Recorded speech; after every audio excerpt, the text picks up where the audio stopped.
Once upon a time, on a very hot summer day, the sun shone brightly in the sky. It was so hot that the grass felt dry and the leaves on the trees hung down, feeling thirsty.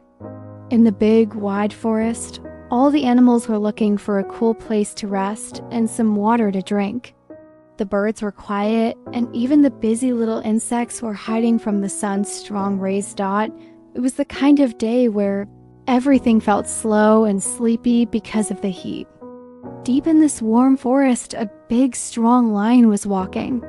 He had a beautiful golden mane that looked like the sun itself. He was the king of the forest, and he walked with proud, slow steps. His throat was very dry, and he was searching for water. He'd been walking for a long, long time. His big paws made soft sounds on the dry ground as he went. He thought to himself, "Oh, I am so thirsty. I need to find some water soon." He sniffed the air, hoping to smell a river or a pond nearby. The air was still and warm, but soon he smelled something wonderful. It was a smell of fresh, cool water. At the very same time, another animal was also feeling very thirsty. It was a wild boar. He had a tough, hairy coat and two long, sharp tusks that curved up from his mouth. He was strong and not afraid of many things. He too had been searching all morning for a drink. His snout was dry, and he grunted unhappily as he pushed through the bush. He was thinking, "Water, water, where can I find some cool water on this hot day?" He put his nose to the ground and followed a faint, damp smell that promised relief from the heat. Both the lion and the boar, walking from different parts of the forest, were led by their thirst to the same exact spot. It was a small, quiet pool of water. The water was clear and cool, hiding under the shade of some big, old trees. It wasn't a big river or a large lake, just a little pond, a small treasure in the hot, dry forest. For the thirsty lion and the thirsty boar, it looked like the most wonderful thing in the world. As the lion stepped out from behind a big rock, the boar came crashing through some bushes on the other side. They saw the water, and then they saw each other. They both reached the edge of the little pool at the very same moment. The lion looked at the boar, and the boar looked at the lion. They stood there, facing each other across the small body of water. The lion thought, "I am the king of the forest. I should drink first." The boar thought, "I am strong and I got here too. I should be the one to drink first." The lion took a step forward and said in a low, rumbling voice, "Step aside, boar. I will drink first." His voice was deep and sounded like thunder far away. The boar was not scared. He shook his head and grunted loudly. "No, lion, I am just as thirsty as you are." "I will drink first," he replied, stamping his foot on the ground.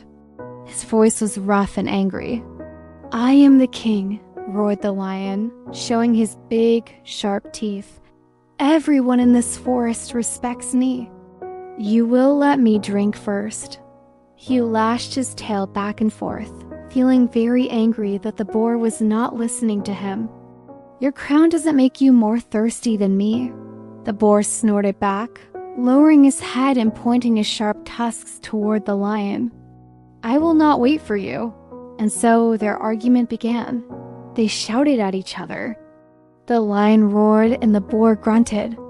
Their angry sounds filled the quiet forest. They forgot about the heat and their thirst. All they could think about was who was right and who should get to drink from the little pool first. Their simple need for water had turned into a big, angry fight. They were both being very stubborn. The lion wanted to show he was the boss, and the boar wanted to show he was brave and would not back down. Soon, words were not enough. The lion growled and leaped towards the boar. The boar squealed and charged at the lion. They began to fight right there, beside the cool water they both so desperately wanted to drink.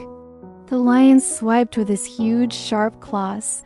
The boar tried to jab with his long, pointed tusks. They rolled on the dusty ground, kicking up clouds of dirt. The peaceful little spot by the water was now a place of noise and struggle. They fought and fought. The lion was strong, but the boar was tough. The boar was quick, but the lion was powerful. They were very evenly matched. The lion would scratch the boar, and the boar would try to push the lion away. They pushed and shoved, growled and grunted. The sun continued to beat down on them, making them even hotter and more tired than before. The water in the pool rippled as they fought near its edge, but neither of them could get a single drop. After a while, they were both getting very, very tired. Their bodies ached and they were breathing heavily. The lion's powerful roars became weak gasps for air. The boar's angry snorts turned into tired pants. They could not fight anymore. They were completely exhausted. By a silent agreement, they both stopped fighting and stepped away from each other. They stood on opposite sides of the pool, catching their breath. They were covered in dust and had a few scratches, but neither one had won the fight. They were just two very tired, very thirsty animals. As they stood there, panting and resting, the lion looked up at the sky. He was trying to catch his breath when he noticed something. High above them, circling in the clear blue sky, were several big, dark birds. They were vultures. The lion watched them as they flew in slow, lazy circles, their dark wings spread wide. They weren't just flying by. They were watching, waiting. The boar, also tired, saw the lion looking up. He lifted his own head and looked at the sky too. He saw the same thing. A group of vultures flying patiently above them. The boar knew what vultures did. Vultures are birds that eat animals that are hurt or have fallen. They're nature's cleanup crew, but seeing them was never a good sign. They were like a dark promise of something bad to come. A sudden, cold feeling went through the lion, a feeling that had nothing to do with the cool water. He understood. He looked at the boar and he could see in the boar's eyes that he understood too. The vultures were not just enjoying the sunny day. They were waiting for the fight to end. They were waiting for one of them, or maybe even both of them, to get so hurt and tired from fighting that they would fall down and not get up again. The vultures were waiting for their next meal. The lion spoke, but his voice was not loud and angry anymore. It was quiet and thoughtful. "Look up, Boar," he said, his voice heavy with his new understanding. "Do you see those vultures? They are waiting for one of us to lose." The boar looked from the vultures back to the lion. He nodded slowly. A shiver went down his spine. The thought was very scary. They were fighting so hard over a drink of water, and while they fought, death was circling above them, waiting patiently. Their silly argument could end up being the end of them. The lion continued, "They hope to feast on one of us, or perhaps on both of us." The truth of his words hung in the hot, still air between them.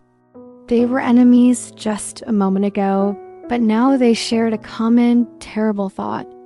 They were both in danger. A long moment of silence passed. The only sound was their own heavy breathing and the gentle rustle of leaves in the breeze. The boar looked at the lion. The lion looked at the boar. Then the boar looked at the cool, clear water in the pool. And he finally understood the fight was not worth it. Their pride was not worth becoming food for vultures.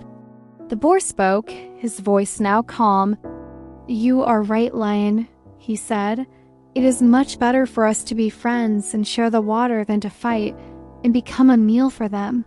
He looked up at the vultures one more time, then back at the lion with new eyes.